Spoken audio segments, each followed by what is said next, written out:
And welcome back. It's great to see you. It's great to have you here again. I'm excited about the new year. I'm excited about what's ahead. And I just wanted to come in and say hello, say a few words today, because I know it has been a little bit since we've recorded since we published a new episode. We actually have recorded a few things that are in the works that are getting edited. But, they're, long story short, they're, they're in process. They're not ready yet. We're kind of getting everything ready to start releasing a little bit later in the year, or a little bit later this month, I would say, or next month, but we're working through it.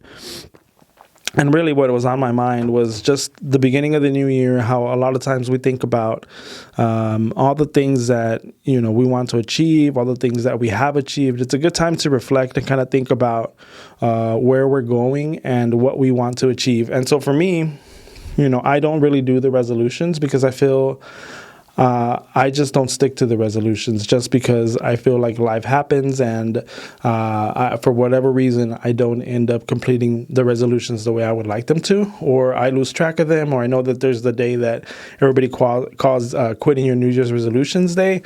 And so for that and a couple of other reasons, I just don't do resolutions. I have kind of in the past thought about doing the thing that people do with the word of the year that they're going to live by or that they want to aspire to live by.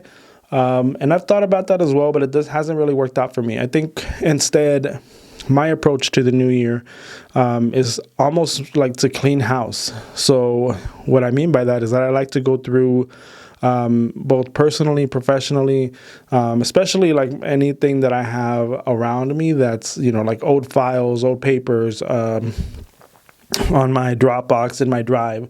I like to go through and kind of filter through what happened in 2023 and needs to stay in 2023, and what is new that I can go ahead and incorporate into 2024, or that I think is a path forward. And sometimes when you're in business like me and you work for yourself and you have a lot of ideas and you have a lot of things that you're constantly wanting to do, it's easy to kind of lose track of those ideas that you're like, oh, this is a great idea.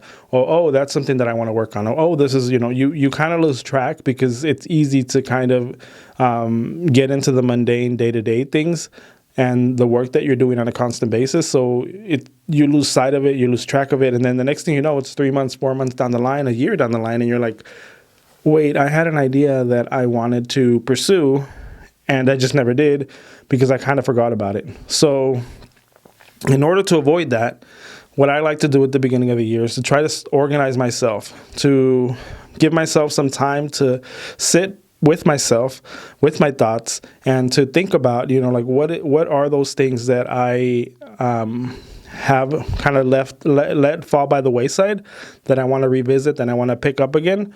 What are those things that are not really serving a purpose anymore, that aren't really fulfilling the objective of getting me to a specific goal?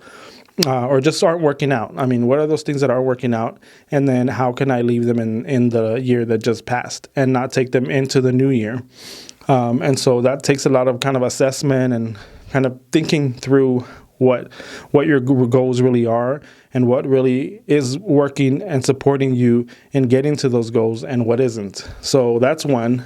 And then the other thing is when you start thinking about, well, what's my vision for not only this year, but maybe the next 2 years, the next 5 years? What's my vision in that time frame? And then I start thinking about like how do I get organized, or what can I do right now that will help me to move in that direction? And this is more things that are well beyond the day-to-day tasks, because I think a lot of us have a tendency to get stuck in the day-to-day tasks because they are very important.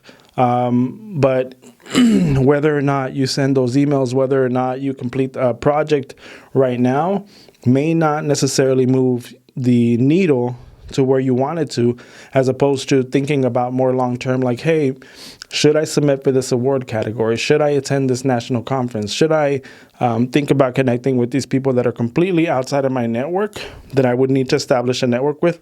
And how do I go about that? How do I start to establish a relationship or learn a specific industry, or take advantage of an opportunity that I've identified that through my business, through my networking, or through whatever it may be, that I've identified as an opportunity. So it's really kind of taking a step back, thinking about each of those things individually, and then kind of mapping those things out for yourself, and then based on unrealistic expectations of your time, of your money, of your resources, kind of figuring out what's the most doable, what do I really want to achieve the most, and then prioritizing that above the other things that maybe are still going to be on your list, but they're not going to be on the list as high as this other thing that is more of a want, is more of a higher priority for you. So I think that for me is what I use the new year for, is to kind of think about those things, to think about, what it is that I really want to do and achieve, and then to start moving in that direction. So that's what I wanted to share today. And I hope you enjoyed. Hope you have a great new year.